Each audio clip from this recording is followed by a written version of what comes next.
कह लगे कि एक नगरी में आत्मदेव नाम का एक ब्राह्मण रहता था और आत्मदेव धर्मात्मा ज्ञानी सदैव दूसरों की सहायता करने वाला धर्मपरायण संतों की सेवा करना, मंदिरों में सेवा करना, ब्राह्मणों की सेवा करना, सदैव लगा रहता था किसी न किसी धर्म कार्य करे। अब महाराज कहते हैं जिसको बीज अच्छा मिल जाए ना, बीज उसकी बिजली जैसे हुए क्या हो गए, और जिसकी बिजली ठीक से मिल जाए उसका बीज जय हो। बड़े भाग्य की बात है दोनों ठीक ठीक हो, है ना, हो जाए कि नहीं। ये भी शुक्र है कि भगवान ने साइकिल में 2 पहिए थोड़ा गैप देके बनाए हैं। हाँ, बल वृंदावन बिहारी बल भागवत भगवान की। तो महाराज आप इस बात को समझिए कि आत्मदेव जितना धर्म परायण, प्रभु भक्ति में डूबा रहने वाला, भजन करने वाला, संतों की सेवा करने वाला, उसकी पत्नी उतनी ही दुष्टा।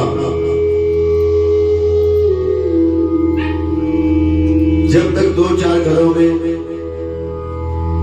समझ गए ना, हाँ, जब तक 2-4 घरों में सवेरे सवेरे काम ना कराए अपना, तब तक दोपहर का भोजन हजम ही नहीं होता था। ऐसी महाराज आत्मदेव हर तरह से संपन्न था। सिर्फ यही पीड़ा थी कि एक तो पत्नी ऐसी मिली कलह करने वाली, और दूसरा आत्मदेव की कोई संतान नहीं थी। क्या नहीं थी? संतान नहीं थी।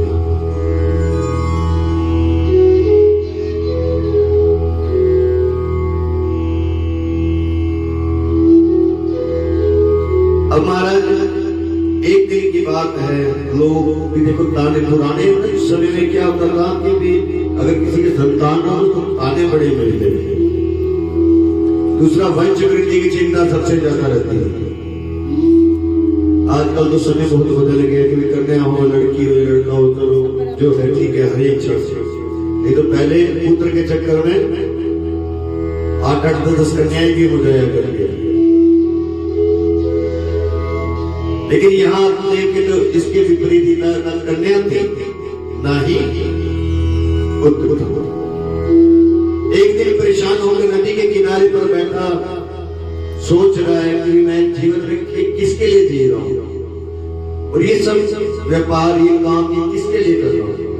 संतान मेरी है नहीं, पत्नी कलह करने वाली है। महाराज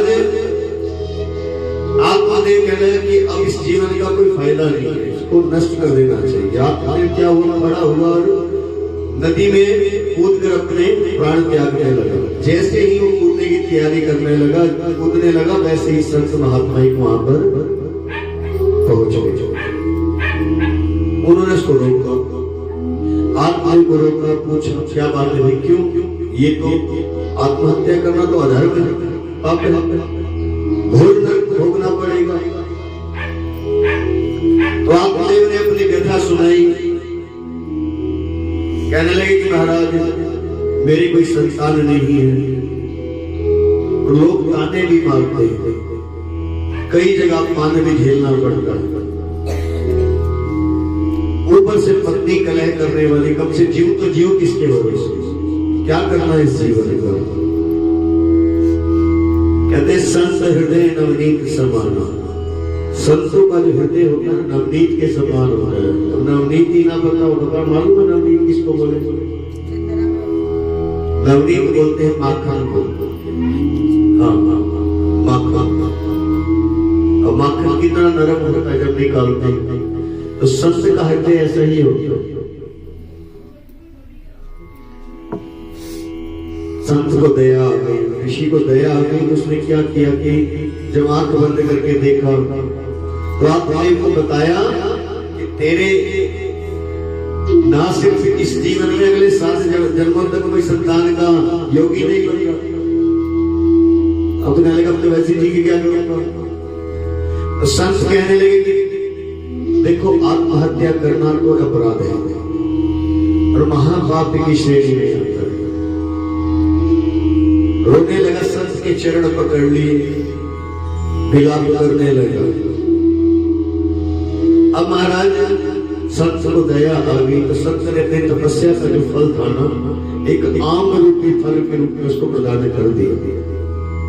कह लगे जाके अपनी पत्नी को दे दो, इससे तुम्हारी पत्नी को निश्चित रूप से एक ओजस्वी तपस्वी धर्मात्मा संतान की प्राप्ति हुई। अब आत्मदेव बड़ा प्रसन्न होकर अपनी पत्नी के पास पहुंचा, अपनी पत्नी को सारी बात बताई और फल प्रदान कर दिया।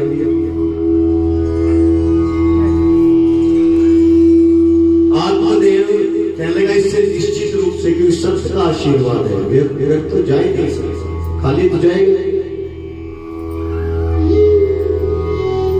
तो जाकर के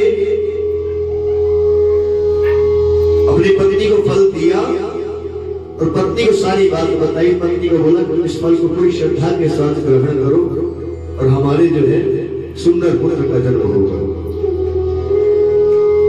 फल तो ले लिया, इतने में ही उसकी एक क्या बोलते हैं सहेली सखी धुंधली की सहेली, आत्मदेव की पत्नी का नाम था धुंधली। तो धुंधली की एक सखी सहेली जो है आ गई, वो बताने लगी, बैठ करके बात हुई सारी। कहने लगे पहली बार तो ऐसा है कि ऐसे संत महात्मा बड़े देखे बहुत डोल रहे हैं, ऐसे फल देने से कोई बूंदी देने से कोई पुत्र हो जाते हैं। और फिर उसको समझाने लगी, अब देखो अच्छा ज्ञान सही रास्ता देना हर एक के बस की बात है नहीं, सही सलाह कोई ही देता है। तो आप इसको निश्चित मान लीजिए,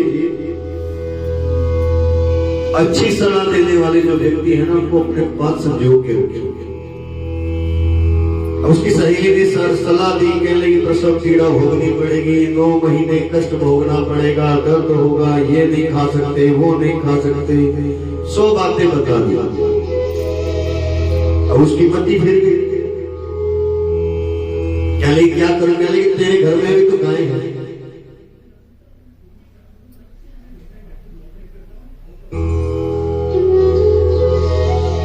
बाबा से बात